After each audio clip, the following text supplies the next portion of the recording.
Well, hello and welcome to the Reconstructionist podcast, where we are helping you reconstruct while you deconstruct so you don't self-destruct. So this week I had an incredibly fun conversation for me with a guy named Jarin.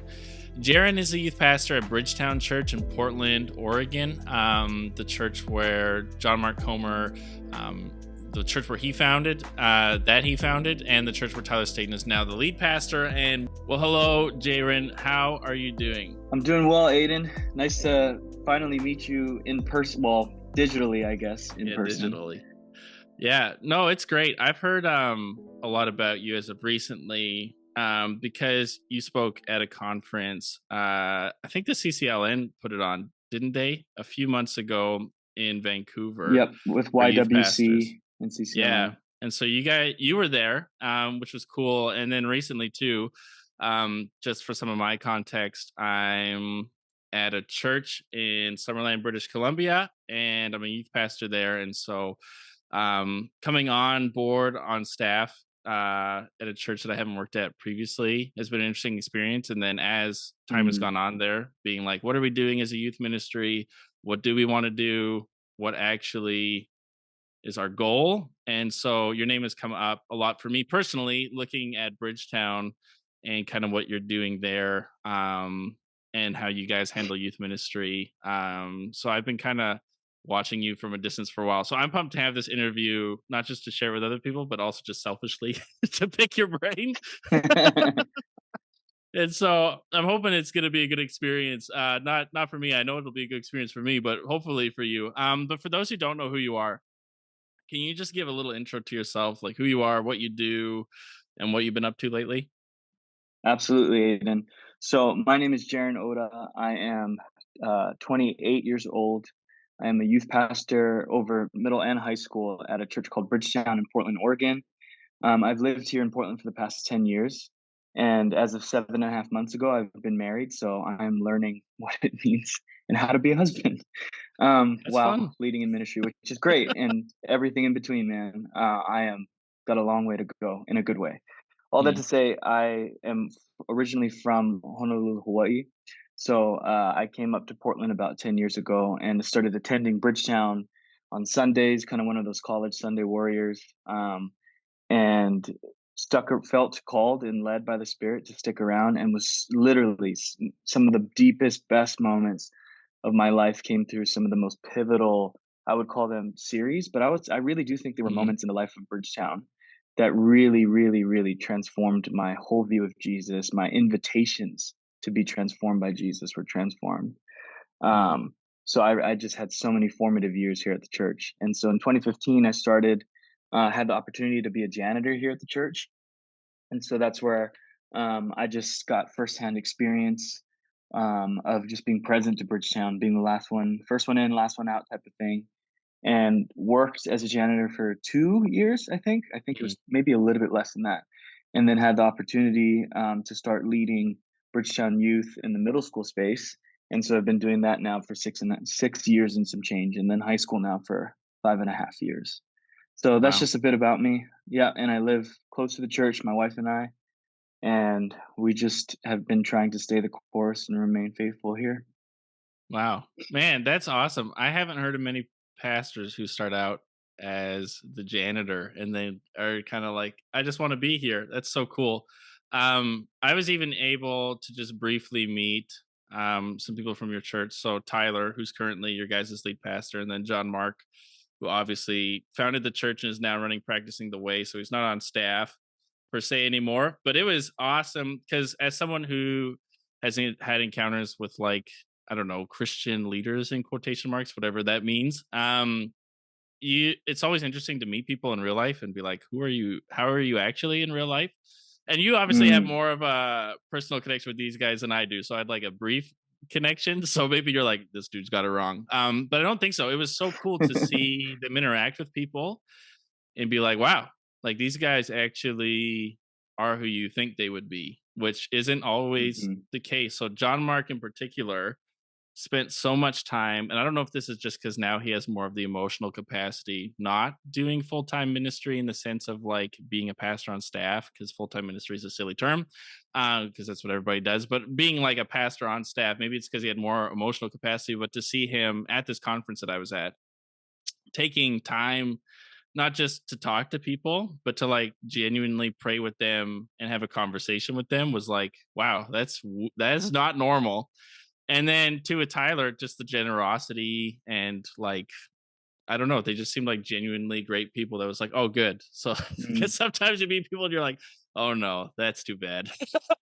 That's too And bad. so it was really cool to Oh, see man. like, man, who you think these people are. And obviously they're people, but are like genuinely like they kind of walk the talk that they would say, which is really encouraging to see. And Mm, so yeah, super cool. I've been a big fan of what you guys have been doing down there for a while, just at Bridgetown, specifically around spiritual formation. Um, and so I kind of want to start by just diving into that. So you're on staff, and even I was curious. So recently, rethinking what I'm doing as a youth pastor, and is the way we're doing youth ministry the best way to form disciples, or is there something else? So I've done some digging, looking at what you guys have done at Bridgetown, and I was really curious because oftentimes like the church's mission and vision that a church will have is very different than maybe how youth runs, and they aren't super connected. mm, But it was interesting because for your church specifically, your guys' mission and vision and what you do as a church is very specific around spiritual formation and practices. I was curious of like what does that look like in youth, or is it really similar? And then looking at on the surface level of just a website, I was like, oh, it is, which is interesting because I'm like, how do you get a bunch of teenagers to be pumped about spiritual formation? Or maybe your goal is that you don't, and then you build around like the four who are pumped about it. So I wanted to ask you, how do you guys do youth ministry, and how is it? And maybe it's not, but on the surface, it seems like it's probably different than what I would like picture a typical youth ministry, which is kind of like the 90s youth group come hang out, play games, have fun, we'll sprinkle in some Jesus, and then hopefully by the time you hit mm. grade 12 you still want to keep doing this thing, but often you just drop off the map and you don't. And so how do you guys run youth ministry? What does it look like there in Portland for you, and how is it maybe different than like the typical like 90s youth group kind of vibe that Yeah, usually comes to great my mind question. with ministry? Oh, man, I'm gonna have some book recommendations, That's because great. that I'll whole take ni them. I just have so many opinions about that '90s to now and where I think, or at least where I Mm, hope we're headed. But I would just say for Bridgetown Youth, I'm gonna start with a metaphor and then work more practically from that metaphor, if that's okay, or yeah, illustration. totally. So, we were at Cova Coffees, John Mark and I, we were on a walk meeting, just getting to know him. He's just getting to know me. Just right after I was hired. And what he gave me was a vision for, or an illustration of ministry that just made sense. It just clicked in my mind and heart. And I Mm, didn't, I actually came from a Foursquare mega church Sunday centric model. So I was familiar. In yeah. fact, that's why I think I was so attracted to a lot of what John Mark and the teaching team were espousing, Mm, because they were talking about the good in it, like yeah. honoring the good in it, but also calling us to something deeper and different at the same time. So, he came from a little bit from that background. He said one of the most common things in a ministry is silos.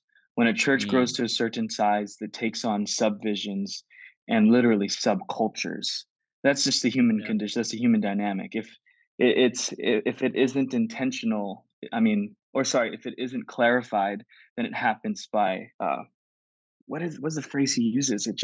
It tends to solidify if you don't be clear about what's actually happening. So all that to Mm, say, he said he would call the church a family, and he said in any family there are healthy moments of convergence and divergence. For a family system to be cohesive, you need moments where no matter what generation, age, or stage, you are carrying the shared vision, shared memories, shared practices, shared loves, right?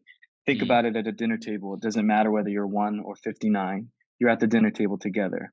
That is yeah. family. And for every healthy family, there are moments of divergence where, based Mm, on your age and stage, and based on the specifics of your life and what's being called out of you, or what you enjoy, those are moments where you diverge from what the family's doing together. Mm, So to essentially um, take that metaphor, anything that Bridgetown Youth now does is converging with the rest of the church, practicing the way of Jesus together in Portland. Nothing changes there. Be with Jesus, mm, become like him, do what he did. That's convergence no matter what. But how we diverge is based on the discernment of the highest levels of leadership at Bridgetown, with me as the pastor of youth, and then with our youth team, and then finally with our youth students. What are the specific areas or aches or questions that this maybe the Spirit's bringing up, maybe a bunch of our students are bringing up, and usually that's kind of a both and, right? yeah. And then we intentionally diverge from what the church is doing while being very clear that we are a convergent ministry, meaning we will Mm, always be back and always cultivate the rhythm of practicing the way of Jesus together in Portland. Now, that mm, said, I'll to give you an example. Right now, we are in a series at Bridgetown, or we're just coming out of one on the seven I am statements of Jesus. Wonderful series. Part of me wishes that we had just followed with and converged with the church, but we had the strong sense that we were growing in prayer as an entire church. But part of how you grow deeper in prayer and part of how you grow more comfortable in prayer is biblical literacy. There's no mm, denying it. A mm, more deeper understanding of the scriptures tends to carry like a more vibrant life of faith in the community.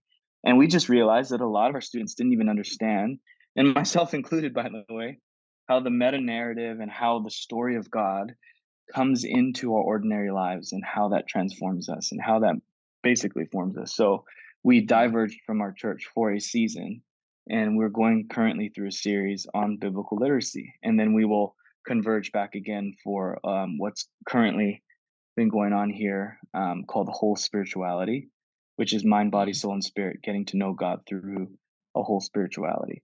So I hope that makes sense. But those are moments where we Yeah. converge, and I mean every year we diverge at some point with Bridgetown because we're talking about things around, dating, romance, sex, etc.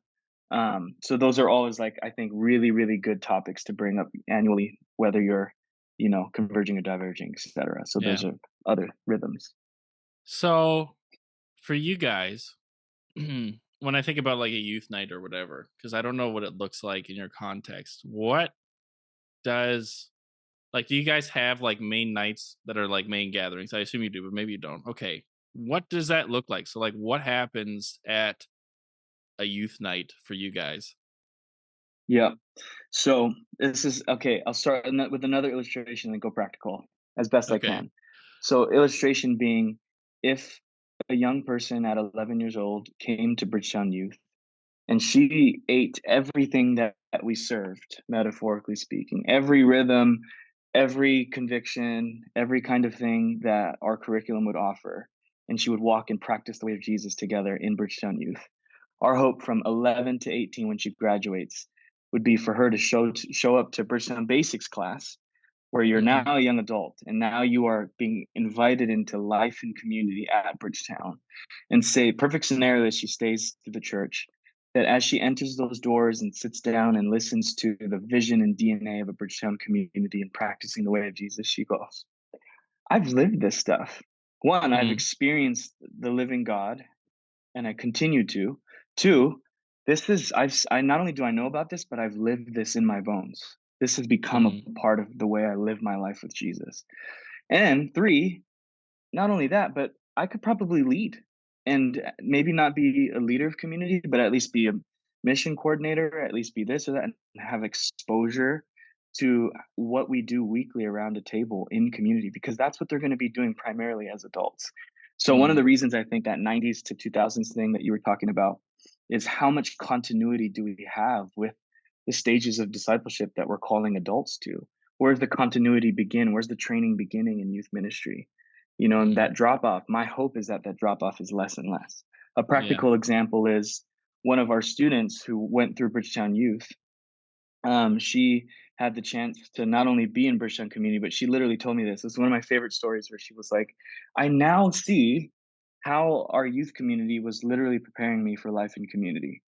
And Mm, not only did she like make that statement, but she became the mission coordinator for her community and helps a bunch of adults in different ages and stages come down to the bridge, to under the bridge and serve, because part of what Bridgetown Youth does is we, are allied with the ministry in the city and serve monthly. And so she Mm. got the chance to be a leader, not just someone who's in the community. So that's one story where we're just like, more of this Jesus, please, you know? Yeah. So that all that to say, that's the kind of high end illustration. Practically speaking, we gather weekly, both in middle school and high school, and we serve monthly. Those are our two rhythms that we're primarily doing, that we're always inviting students into. And then we retreat annually. So Mm. those are the three things that you can expect at a Bridgetown Youth curriculum, or whatever you want to call it, a Bridgetown Youth rhythm of life, um, is to gather weekly, serve monthly, retreat annually, and we sprinkle a whole ton of other rhythms or initiatives in between that. But that's Yeah. primarily what we do.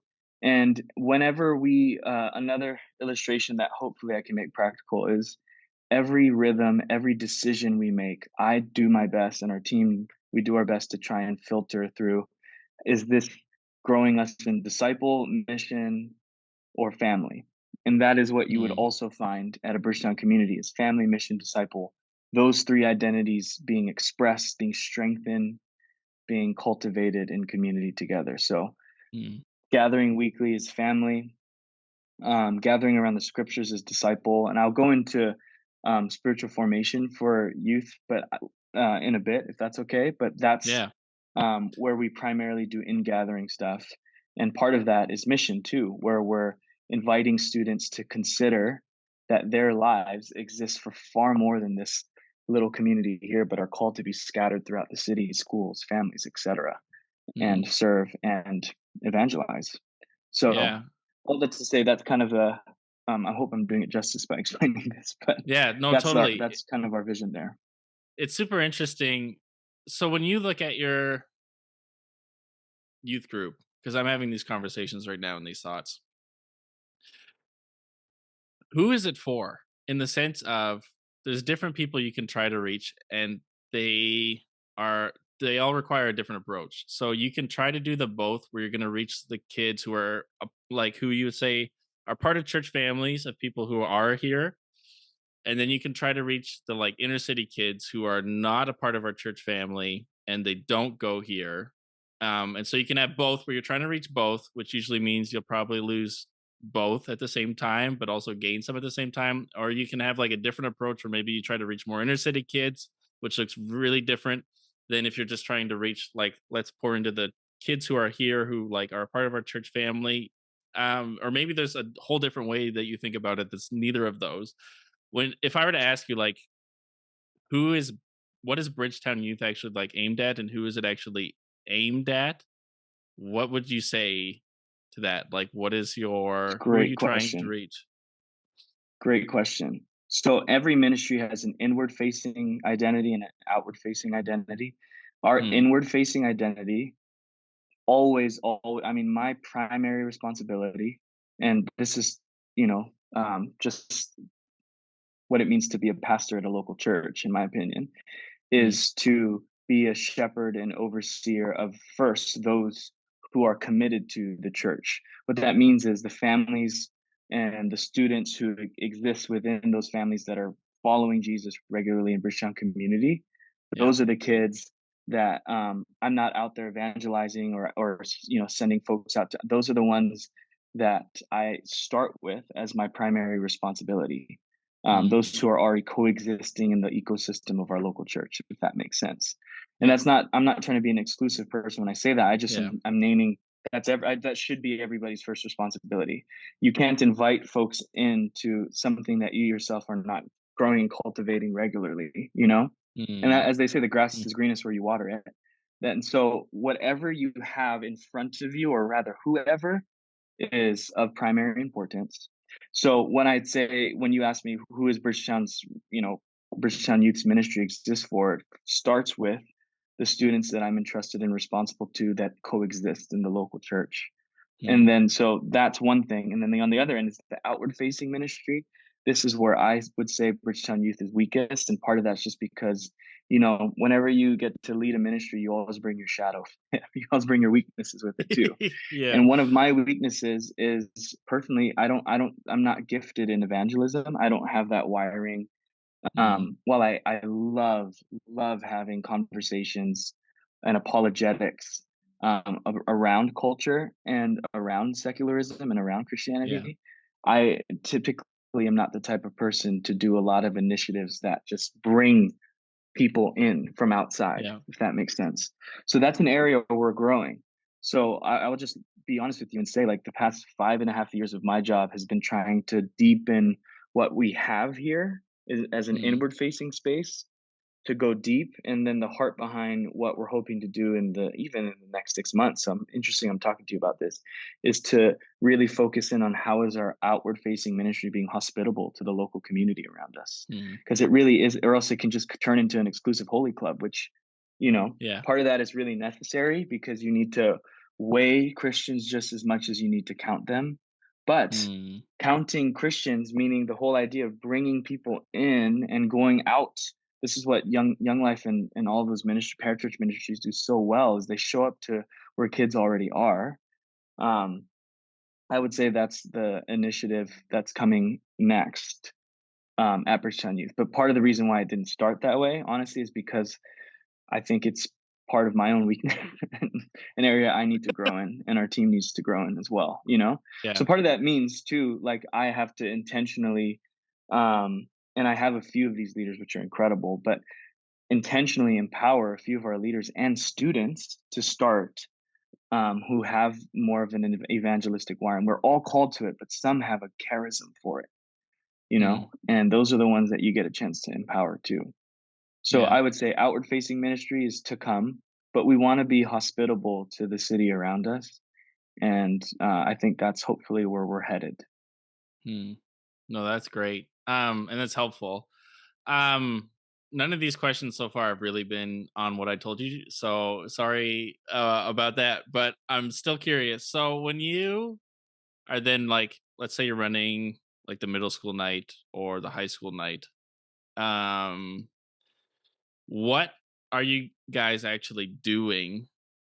And so if you are like, okay, let's build on this group of people, that's who I've been like one hired to pastor, but then two also like that's what a pastor does. So I've got this group of people in this church. How do I pour into them and help them become disciples of Jesus? What does that look like on a youth night? And how is it maybe different, or is it that different than what I would think of like a typical '90s youth group where you come and you play a ton of games, and then like half of you are there for the game and then half of you are there for the Jesus stuff, and hopefully by the end we'll sprinkle in some Jesus stuff, and then hopefully at some point you start caring, but a lot of you won't. And then we'll just do that, and then we hope that it works out. So what does your youth light look like, and what is it different than what I would typically think of a generic kind of '90s youth group kind of vibe? And if so, what is making that different, or what do you focus on that's maybe different? Mm, Yeah. yeah, this answer will disappoint you, unfortunately. Um, Part of our youth gatherings is modeled from a Sunday, and Mm, part of our youth gatherings is modeled specifically for what life in community will feel like, look like, taste like, be like. yeah. That makes sense. So we have a blend of both. Hmm. And so, what I want to say for every youth pastor, if anyone listening, is to pay attention to where you are being led, Mm, uh, and where you are currently being led. That means the rhythms in your life. That means the areas of your life that are being cultivated personally in community, and start to pay attention to how these things are shaping you. If you're doing life with others weekly in community, how are you giving the invitation for your students, or at least training them in small steps to start integrating what you yourself are being led by?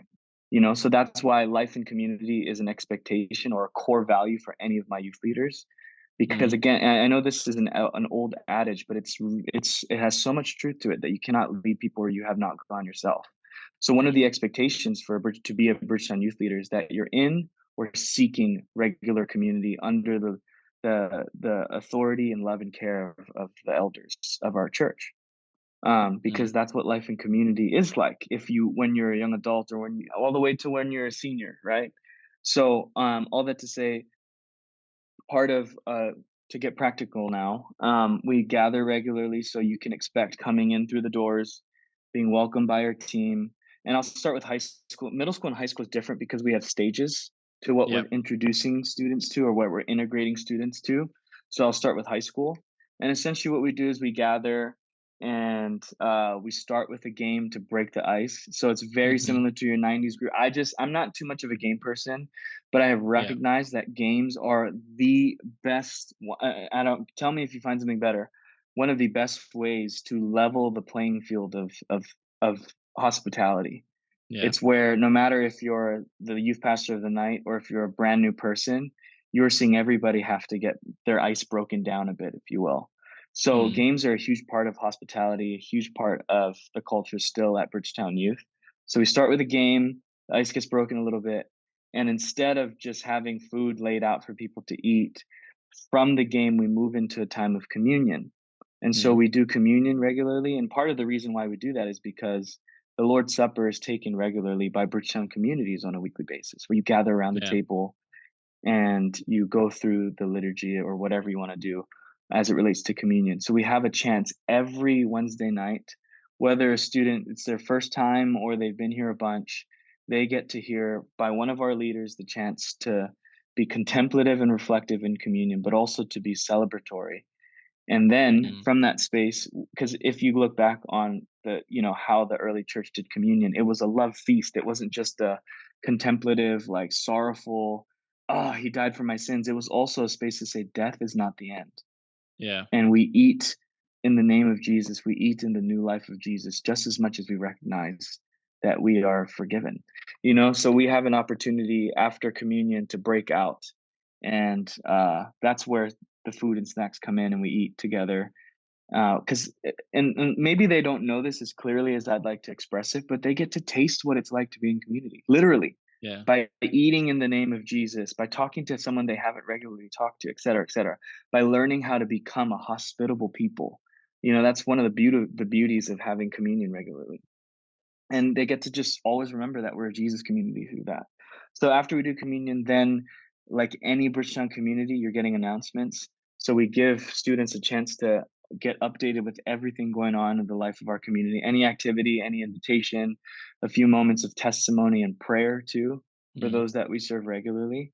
And then like prior to any kind of teaching or movement, we have leaders pass out journals and Bibles. So we keep the students' journals at the youth room primarily because they always lose it, and we found Yeah. ourselves like constantly being like, bring your journal," and it just never works out, man.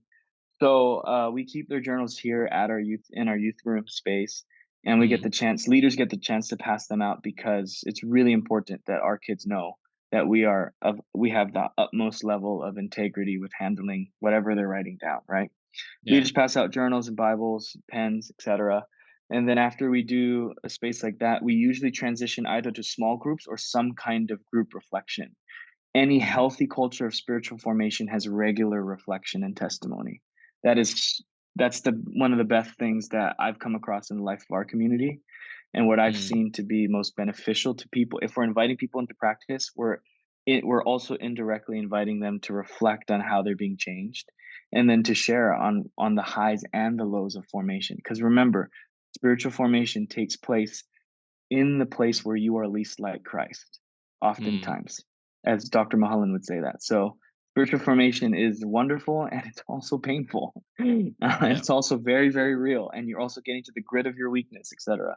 So, we usually do either small groups or we have a time of gathering reflection where students are sharing what worked, what didn't work, any stories that are good, any unfinished things that you're still processing or working through. And we have students and leaders share so that the Mm. room can feel, leveled out a bit. And then usually after that, we gather around the scriptures, and that's when our series comes in, teaching, etc. And then after teaching in a time of you sometimes time of response, we haven't been perfect about that, but ministry response, then we usually do, or we always do this like end of the gathering Jesus blessing. It's a long thing I could give you, but essentially we just read this short liturgy over our students and we invite everyone in the room no matter what they've been through throughout the week, to say to the person next to them by name, "You are the one who Jesus loves," and bless. Mm, So regular blessing mm, at the end of every gathering, and then an invitation to see you next week. yeah. Just the idea of a consistent presence and a consistent gathering and a consistent community being something that can always be welcome to return to. So Mm, practically, I ran through a lot there, but that's kind of what we do, and that's honestly a lot of what currently still experience being in a Bridgetown community. The yeah. only difference is, we are usually reflecting on the teaching as it leads to practice, but we're Yeah. doing teaching and we're doing reflection on the practice in the same evening Hmm. at a youth gathering. And how long are those? Are they usually like 2 hours or like three Yeah, hours? two. Sometimes we go a little Two. longer, but yeah, usually two and a half. Yeah. Yeah. That's super interesting. And so for your serve, I don't know much about that. What is like your monthly youth serve? And is it like both middle school and high school together, or are they still separate and they do two different things? And what are some of the things you guys do in that? What does that look like? Yeah, I mean, I would just encourage any community.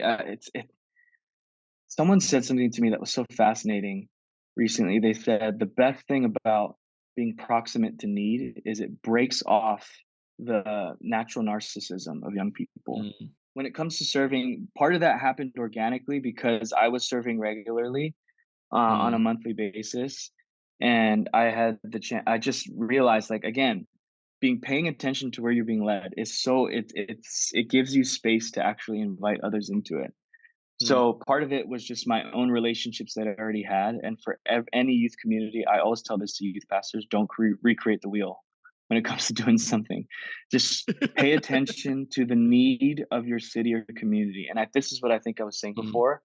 What's really important for young people is to be proximate to need, because mm, that has the tendency to break the natural narcissism, honestly, or self-centeredness yeah. that we all usually have. It's fine. I mean, I'm not trying to shame anything. I think that's part of the human condition, right? And especially as you're a teenager, you tend to have yourself as the center of the world. And there's almost nothing like need Mm, and different perspective and a space for you to contribute to something larger than yourself with your mm, hands and feet, not just in your mind, not just hearing stories. yeah. So I could give you so many reasons for reaching out, but ultimately the primary reason is because Jesus did. And Mm, so all that to say, we serve regularly with a nonprofit organization in the city of Portland. They've been a part Gosh, they've been doing work in our city for almost 20 years, primarily with the mm, houseless folk community, and then yeah. in what's called low asset communities in the urban core of Portland. They have done incredible work, and it started with a coffee.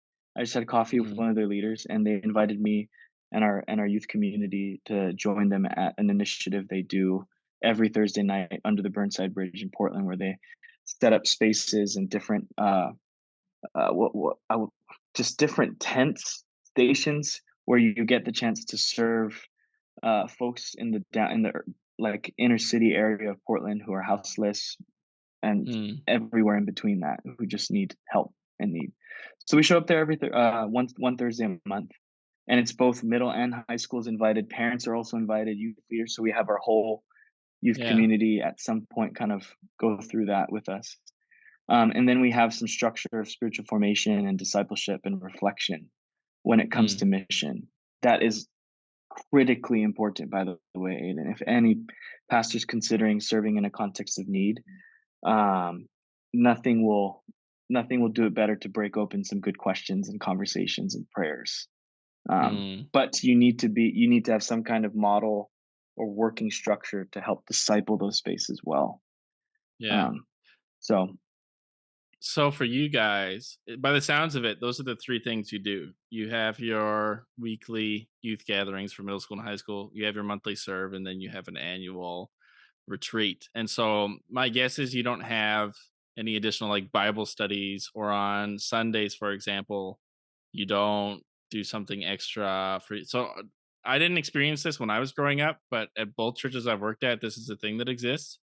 Where for Sundays, especially in middle school, they'll send the middle schoolers away during church to essentially go and do something else. And so I'm guessing you guys don't do any of that stuff. Or if you do, you haven't mentioned it yet. Yeah, so for middle school, they worship with their parents and they come down to the youth room on Sunday, so we still have Yeah. that kind of separation. But in Yeah. the youth group, we tend to much of middle school's rhythms are again almost, if not the same, just a bit tailored, very, very similar to what we would do in a high school community, which Mm, is all of those same and shared similar rhythms. And we have, again, like, I could give you more insight into our small group culture too, because our small group curriculum is where we're seeing a lot of like really deep, honest, and spirit led mm, things happening, which is wonderful. But overall, for middle school, we still have our own separate things. And then when it comes to prayer, we have rhythms around prayer where every second Sunday of the month, starting with our middle schoolers, um, we have a space where we have some free food. They get the chance after the gathering to hang out. And then we have a prayer team here at Bridgetown that is representative of different generations, different ages and stages.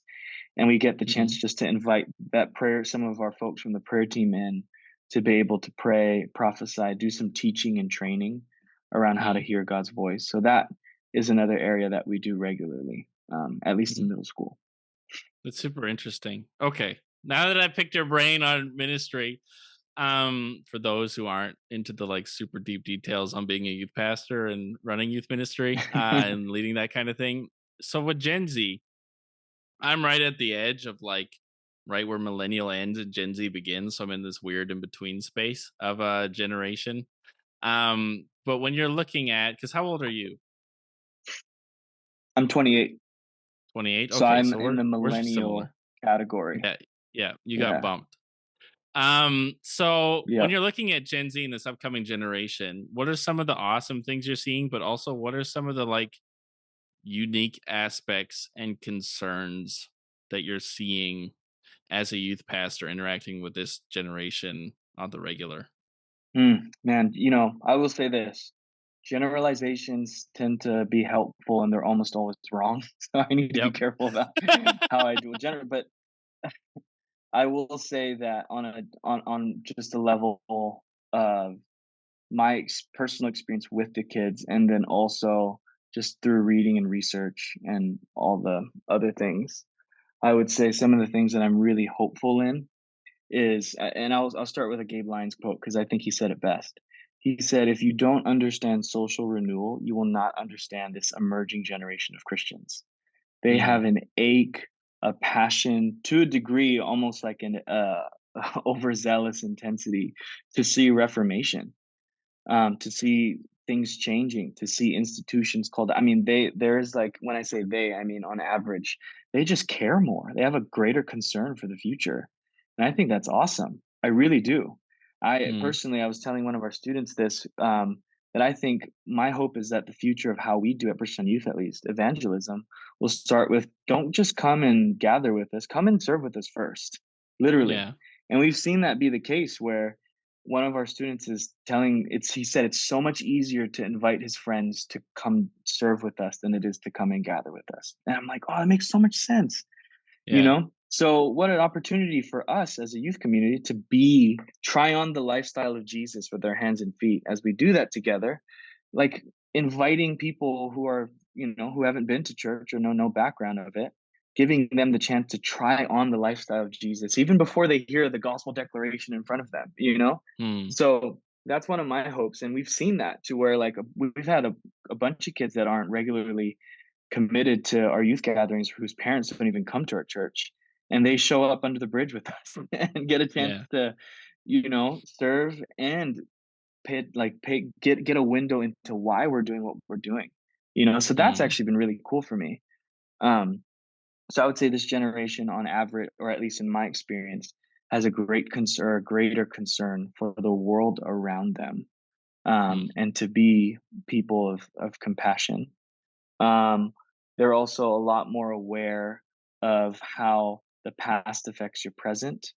mm, And what I mean by that is some of the therapeutic things around how trauma and wounds and, you are not what's called a porous person. You are or you're not a buffered person. You're a porous person.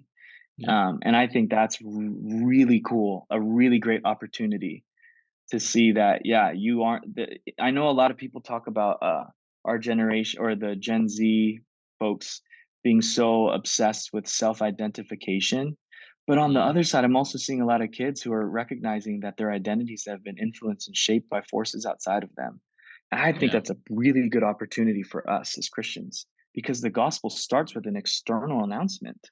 The good news, you know what I Mm, mean? It's the image of yeah. God, but it's also you need to hear the truth, and the truth often comes from the outside of the living word of God. So Mm, that's another thing that I think is really exciting is they look at the world, at least in my experience, with a more porous sense, to use Charles Taylor's language around forces outside and influence things within, vice versa. mm, So that's another thing that I think I am, at least in my wheelhouse, seeing that I'm really stoked about. And then last thing is, since they have a high value for mental health and the therapeutic language, there is an ache for transparency and mm, vulnerability. yeah. And that's a great opportunity for us as pastors and leaders to be honest about our own journeys, Mm, and our own wrestling with Jesus. And that's why I think spiritual formation is an incredible conversation and culture to carry in youth ministry, because the pastor always needs to say, I am also being led where I rather not go. mm, I mean, that to me is a very important testimony to our students. yeah. Follow me as I follow Jesus. And as I follow him, I'm sometimes being led to great weakness, great struggle, Mm, great wrestles. So that's another okay. area I think Gen Z, I'm like, wow, what a cool thing that they care about that and value that. Mm. No, those are great. Yeah, I see a lot of those myself and can like affirm like, yeah, those things are definitely things that are like this is cool. And then for some of the struggles, especially even I noticed that post COVID, and I don't know if this is the same for you, but for me it was like, wow, it's like we've got different struggles now than before this Mm. even. So what are some of the things that you've seen that are some of the things that can maybe get in the way of discipleship, or maybe some of the hurdles that are like, huh, this is a hard thing for us to have to like overcome or to figure out how do we help you guys with this, or some of the unique, because in a sense too, like as someone who, like, I don't know, my high school years are getting farther and farther for me. But when I was in high school and stuff, I was always kind of baffled why people thought generations were so different. Because part of me was like, guys, we literally struggled with the exact same things. So when parents are like, oh, I struggled with partying, and you're like, that hasn't really changed. Like that's still a thing. But there is some uniqueness to, like, for example, a smartphone is not something that existed for generations before me when they were in high school and stuff. And so, what are some of the unique struggles or challenges that you're seeing? Are like, huh, this is interesting and unique to maybe just outside the norms of what maybe we've seen before, or maybe they are things we've seen before. They're just manifesting in a different sense. Yeah, that's a really good question, man. And I don't know enough about how to relate the two together. Besides, Jean Twenge's work on iGen was very, very eye-opening for me, though. Mm, She helped to give me statistics and language around things that I was noticing but unable to articulate. So that book was really helpful for me, and I think still carries a lot of relevance, even if it was written pre-COVID. Um, and another one's Tim Elmore, who wrote The Pandemic Population. Dr. Tim Elmore, he has some really good stuff to say about a complicated versus complex world. And he would, mm, to just tangent a bit, a complicated world is like solving a math problem. You can solve it, half of it in a day, go to sleep, go back to the next day and finish it because it's the same thing. Whereas yeah. did I just say a complex world is a problem that you try and solve today and tomorrow it's completely different. And so you constantly are being misdirected. And I would just say that I think, at least on a felt level, I really resonate with that language. Like we have gone from a complicated world to a more complex world where problems are being thrown at us, different problems from different angles are being thrown at us every day. Mm, So an inability to focus is a big thing. And I would also say that I think personally busyness. I don't know how else to tell you, Aiden. Like my the youth students that I'm around are busier than I ever was when I was in high school. And I don't yeah. know, I wish I had more information to tell you, but other than the fact that my kids on average are way feel a lot of pressure about where they're gonna be as far as academics, as far as income Yep. security, as far as where they'll be in 5 years. So the good news is they are thinking ahead, but that's also the hard news, is they're Yeah. thinking ahead. You know what I Yeah. mean? And it makes sense to me. I wish I could give you like a whole sociological explanation of it. Obviously, we COVID had most of the images of COVID were death, sickness, crowded hospitals, and closed businesses. And then you're hearing all these things. You're seeing your parents struggle and fear financial. You know what I mean?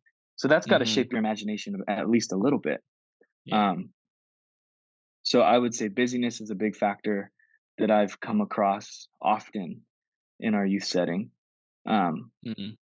I hope these some of these things are at least making sense, but those are some of the No, difficulties that I'm they seeing. they totally make sense, especially busyness. It's been interesting, not even just kids, but even just families in general. Like the busyness is sometimes shocking as a pastor. And even the priorities. This Mhm. isn't to harp on people, but it is like sometimes I'm sitting there and I just have to shake my head where people are like, "Man, my kid is like not following God and they don't like care." And I'm like, "Okay." And it's interesting sometimes to look at life and it's sometimes I'm like, I can see why because one for you as a parent, like it's clearly not the priority. Like you might feel like it's a priority, but as far as like time and what comes first, where does like honestly in the sense of just gathering as the church community, does that take priority, or if something else comes up does that get removed? And then in a similar sense too, when it comes to like sports or drama or Mhm. whatever for students, are you Yeah, like the resume. sport we've signed you in or the musical you're a part of or your grades are more important than you gathering at the youth night this week? It's just like really interesting to see because a lot of times I'm like, well, it makes sense to me because their priorities have been told that that's not the most important thing, and they're not being putting it not like it's like come fill my program, but it is interesting. But then even as far, and I've been thinking about this more and more lately about just how busy our culture is in general and how because John Mark talks about this a ton. It's like his whole like biggest book, Ruthless Mhm. Elimination of Hurry. That's what it's all about. But it's Mhm. true. But I often find that people agree they just don't do anything about it, myself included, where it's Yeah. like Yeah. the rhythms of our lives can't keep up this pace. There's no space for boredom anymore because of social media and YouTube and like the endless media stuff that even the space you have, you'll fill it. And so you'll feel like you literally feel like there's no time in the week. And in the same sense too, we then take all the other space we have as far as like adults working your job, doing whatever, students, school, and then all the space after that gets filled with other things. And so you don't really have time to be formed as a Yes. disciple. And it's just really interesting. And I don't know what the answer is because sometimes I'm like, just stop doing these Mhm. things.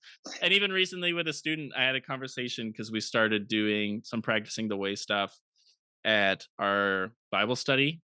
And for them to be able to come to, so we were doing it monthly. And for order for them to come to the next month, if they were at the previous one, they had to have not succeeded, but at least tried the spiritual practice. And one student specifically told me, like, I don't have time to have a Sabbath in this entire month. And I told him, and it was a little bit like, I don't know if this was the right answer, but I told him, I was like, man, if you're too busy, one, I know you're not too busy to not have a Sabbath, but the two, if you're too busy to have a Sabbath, like in just reality, like, dude, you're too busy. Like, that's what I need to tell you. Cause I was like, all you have to do in this whole month is you just have to take one day to be like, I'm just going to try to rest. And you have to read just one chapter of the Bible. You just have to read James chapter 2. And that to him was like, he had no idea where he was going to put that in. And part of it was being sometimes a teenager not being able to like fully grasp. Like it's like this outside thing you've never done. It feels so big and scary, but actually you can do it. But then also the reality is like, yeah, this kid's super busy. And so for me, it's interesting to be like, this is such a unique problem that isn't just in one. Yeah, it's just interesting because it doesn't matter where you go. It feels like everybody's booked Mhm. constantly Mhm. and is like super exhausted and doesn't have time for the things that they would like to genuinely, if you're to ask them, do you want God to be a priority in your life? They say yes. but we find a hard time actually doing that. So Absolutely. fascinating. And I don't know what the answer is to that. I don't know how to fix it. I just know, yeah, that's a problem. Yeah, and then for a lot of their peers that Mm, aren't necessarily believers, it's really interesting. I had the opportunity to show up weekly to it's a private Christian school even. mm, And at a private Christian school, while I was showing up there weekly, I noticed that they come off like nothing seems to be missing from their lives, mhm. you know? Yeah, And one of the most important reasons that brought me to church when I was in high school, something was missing. And what's fascinating about busyness is it can really kind of, you know, stave off those existential questions that the scriptures, that Jesus, that the church longs to speak gently to, you know? yeah, So that's one of the reasons why I think you can't just preach, there's a God shaped hole in your heart. A lot of them are too yeah. busy to even notice that hole. You know what I mean? That's an interesting observation because I've been wondering the same thing. Because in my life, there was like a point where I was like, I have gotten all the things I thought would bring me joy and they haven't.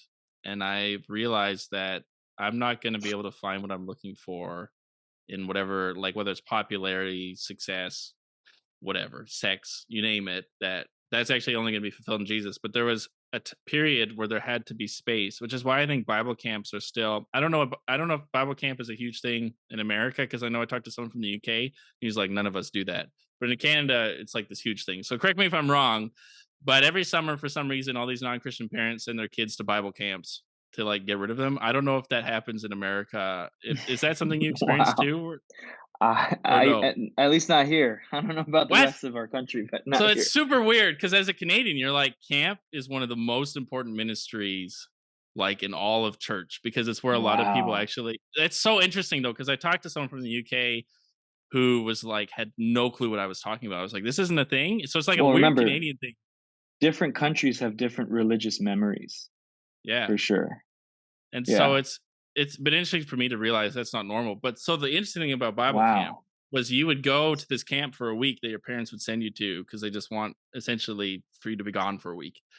And so they're like, I don't like it's a Christian camp or whatever. And so you'll get sent there, and in that week, you'll have the space to actually have those existential life questions because Mm, you're forced to have them.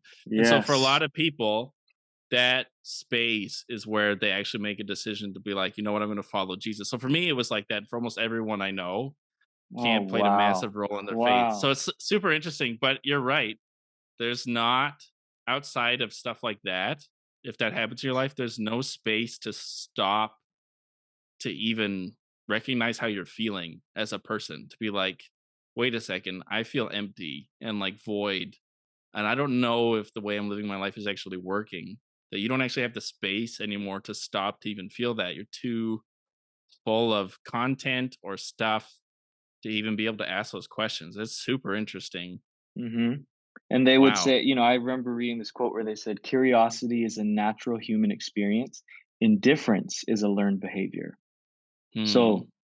indifference is what I see a lot of students outside of the church appearing as, which I Yeah. think is a learned behavior. And Huh. our assumption, a healthy assumption for every pastor is that deep within them, there's a curiosity about the things that God speaks to, Hmm. existence, if you will. Yeah. So I'm trying to be kind to your time because we've already gone over. So Mhm. we're gonna find a way to land the plane. Great. Um. So I'll probably ask one or two questions more. So when we're talking about all this, where we are as a church, what you guys are doing, what we're seeing in this upcoming generation, what do you think the church needs to shift to better or even just to reach this upcoming generation? What are some of the things you think need to be shifting in the way maybe we do church and the way we do youth to better make disciples of Jesus and give kids today that opportunity to actually have an encounter with God and Mm, have it be something that's like life changing for them. mm.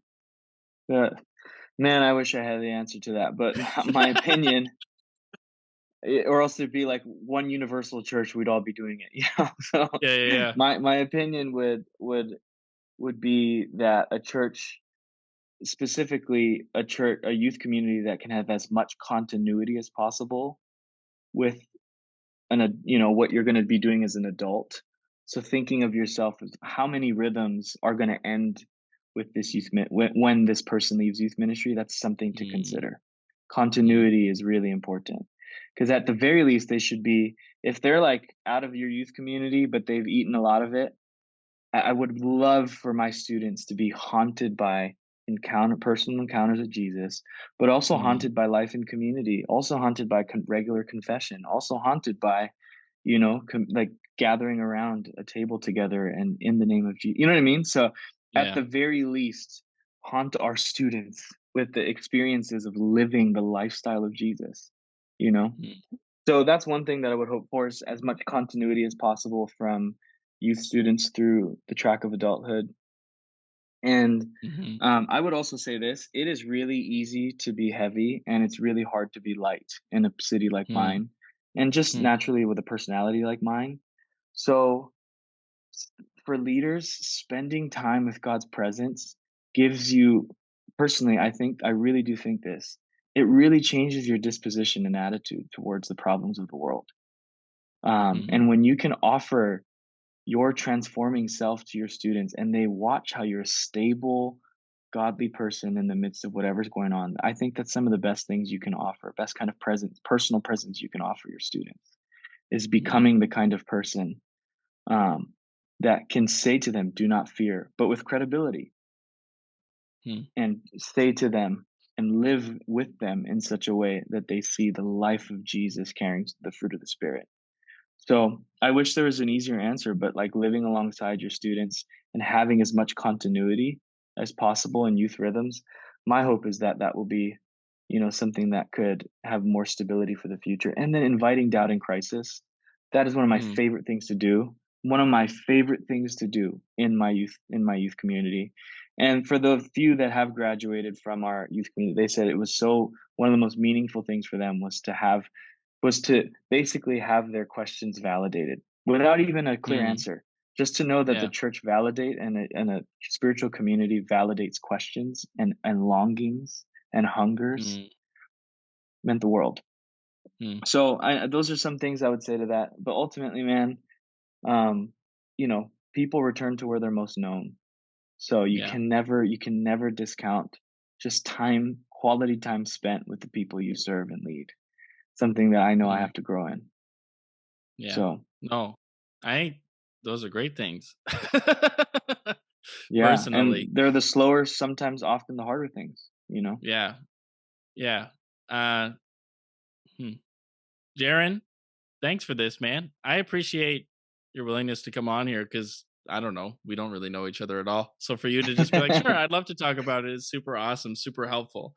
Just as we close here, if people are wanting to kind of learn more about this or maybe be like, yeah, okay, I want to either read some books or do whatever, have some resources. Are there things, because you kind of mentioned at the beginning, are there some things that you would recommend to be like, you should read this or listen to this or do this if you want to dive deeper into these kinds of topics? Yeah, great question. You Are What You Love by Jamie Smith is one of the Mm, best books I've ever read on why meaning matters in spiritual formation, why giving mm, the vision matters. Uh, and one of the way that he teaches us how to long to become better people. mm. Yeah, that book is incredible. Live No Lies by John Mark. Yeah, Such it's a such really a good good book. book for any kind of Yeah. regular teaching that you're gonna give to this generation. That book is Mm, such a stable anchor, a brilliant read. And then, obviously, everything by as much as you can get from Fuller Youth Institute. They've got a lot of good stuff coming out of the woodworks with them, because they're partnered with Barna as well, that has some of the mm, great stats on the Western Church, and I think they're growing in the global church statistics as well. yeah. But those things are helpful reads for me. And then my personal favorite, who I think is one of the best spiritual voices for teenagers, and for Gen Z teenagers, in my opinion, is Henry Nouwen. Mm, I think anything by Henry, getting as much as you can from the way he lived his vulnerable life with God before others. Oh Hmm. man, I wish he was still around to be offering his Hmm. insights to reach out to this generation. But Hmm. I Is really there do a think particular book that guy's writing. by Henry that you would recommend as like, so if someone doesn't know him and his writings, is there one you'd be Hmm. like, read this one first? Like this is probably one of the most important ones that you would recommend? Great question. Ah, God, that's so hard to choose for youth ministry. Um, for youth ministry in our context, uh, he wrote this book called Life of the Beloved. Hmm. And he wrote it not for a Christian audience, he wrote it for a secular audience. But oddly enough, Interesting. that book did wonders for Christians. And Huh. a lot of folks in the secular, and he was a secular Jewish friend that he was writing to. But that book is absolutely beautiful and will warm your heart to reaching out to your kids and to Hmm. living authentically, the life of faith authentically. So I think that's, but honestly, I mean, while starting with that book is great, all of his reads will help hopefully shape your disposition as a pastor. Hmm. Hmm. Um, yeah. So, oh yeah, and In the Yeah. Name of Jesus, Reflections on Future Christian Ministry. That book is signature. Yeah. Awesome. Jarin, thank you. This interview has been awesome. Appreciate having you on. It's been a ton of fun to do. So thanks, man. Absolutely, Aiden. It's great to meet you. Thanks so much for having me on.